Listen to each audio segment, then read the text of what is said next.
Big ബോസിനെ കുറിച്ച് 2 വാക്ക് പറയണമെന്ന് തോന്നി. അവിടുത്തെ കണ്ടസ്റ്റൻസിനെ കുറിച്ചോ ബിഗ് ബോസ് മലയാളം സീസൺ 7 നിലവാരത്തെക്കുറിച്ചോ ഒന്നും അല്ല. അതൊക്കെ നിങ്ങളിപ്പോൾ കണ്ടുകൊണ്ടിരിക്കുന്നുണ്ടല്ലോ. എനിക്ക് ഇതിനകത്ത് പറയാനുള്ള എന്താണെന്ന് വെച്ച് കഴിഞ്ഞാൽ, അതൊരു ഷോയല്ലേ, ആ ഷോയുടെ ഒരു റെസ്പെക്റ്റ് കൊടുക്കണ്ടേ.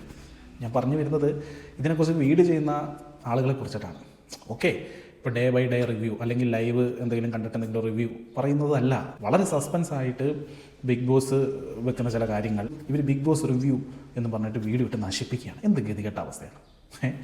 ഓരോ ദിവസത്തെ എപ്പിസോഡ്, രാത്രിയിലെ എപ്പിസോഡ് കഴിയുമ്പോൾ ഇവരൊരു പ്രൊമോ കാണിക്കുന്നുണ്ട് അല്ലേ. അതിനകത്ത് എന്ന് പറഞ്ഞാൽ ആൾക്കാരെ പിടിച്ചിരുത്താൻ വേണ്ടിയിട്ടുള്ള ഇതെന്ന് പറഞ്ഞു കഴിഞ്ഞാൽ ഒരു ബിസിനസ് ആണല്ലോ, അല്ലാതെ ഇത് വേറെ എന്തെങ്കിലും പരിപാടിയാണോ? പക്ക ബിസിനസ്സാണ്. ബിസിനസ് പറയുമ്പോൾ ഒരുപാട് ആൾക്കാർ അതിനകത്ത് ഇൻവോൾവ് ആയ ഒരു ബിസിനസ്സാണ്. ചെറിയ 500 രൂപ മുതൽ 5 കോടി രൂപ വരെ ശമ്പളവും കൂലിയൊക്കെ ആയിട്ട് മേടിക്കുന്ന ആൾക്കാർ ചെയ്യുന്നൊരു പരിപാടിയാണ്.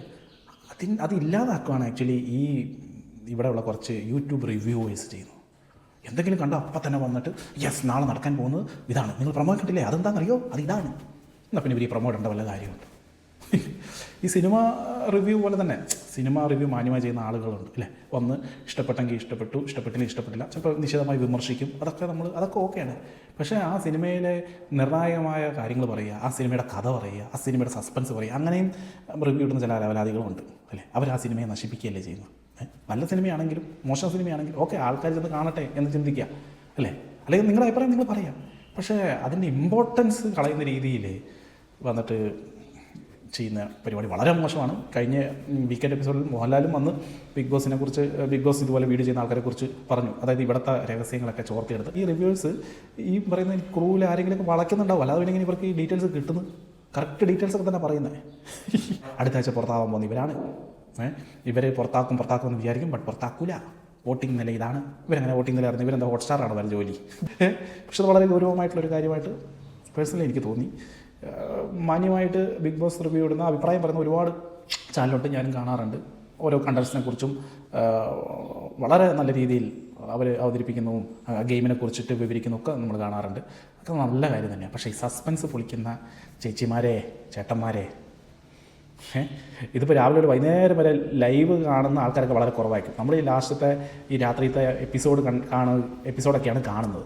അപ്പോൾ നിങ്ങൾ വന്ന് ഇതെല്ലാം പൊളിച്ച് കഴിഞ്ഞ് കഴിഞ്ഞാൽ പിന്നെ ഈ എപ്പിസോഡ് കണ്ടിട്ട് എന്തെങ്കിലും കാര്യമുണ്ടോടെ? നമ്മുടെ ഒരു വ്യൂവർഷിപ്പിനെയും കൂടി ഒന്ന് റെസ്പെക്റ്റ് ചെയ്യണേ. ഇത് അറിയാമെന്ന് പറയാൻ ആൾക്കാർ താല്പര്യമുണ്ട്. അതുകൊണ്ടാണല്ലോ ഇവരിങ്ങനെ വീണ്ടും അതിനകത്ത് വീഡിയോ ഇടും. അത് വേറെ കാര്യം.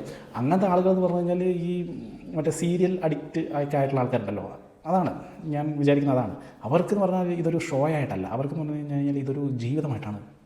അവരുടെ അമ്മായിമ്മയ്ക്കോ അമ്മായിപ്പനോ നാത്തൂനോ ഒക്കെ സംഭവിക്കുന്ന അല്ലെങ്കിൽ അവർ നേരിടുന്ന ചില പ്രശ്നങ്ങൾ പോലെയാണ് ഈ ഓരോ ആളുകളും കാണുന്നത്. അതുകൊണ്ട് അവർക്ക് ഇത് യെസ് അവിടെ എന്താ നടന്നതെന്ന് അറിയാൻ അപ്പം താല്പര്യമുണ്ട്. അപ്പോൾ ഇവരെ ലക്ഷ്യം വെച്ചിട്ട് ഇടുന്നതാണ് ഈ റിവ്യൂവേഴ്സ്. പക്ഷെ അത് ഈ ഷോയെ സീരിയസ് ആയിട്ട് കാണുന്ന വ്യൂവേഴ്സിനും ആ ഷോ നടത്തിപ്പുകാർക്കും വളരെ ബുദ്ധിമുട്ടാണ് എന്നുള്ള കാര്യം നിങ്ങൾ തിരിച്ചറി പ്ലീസ്.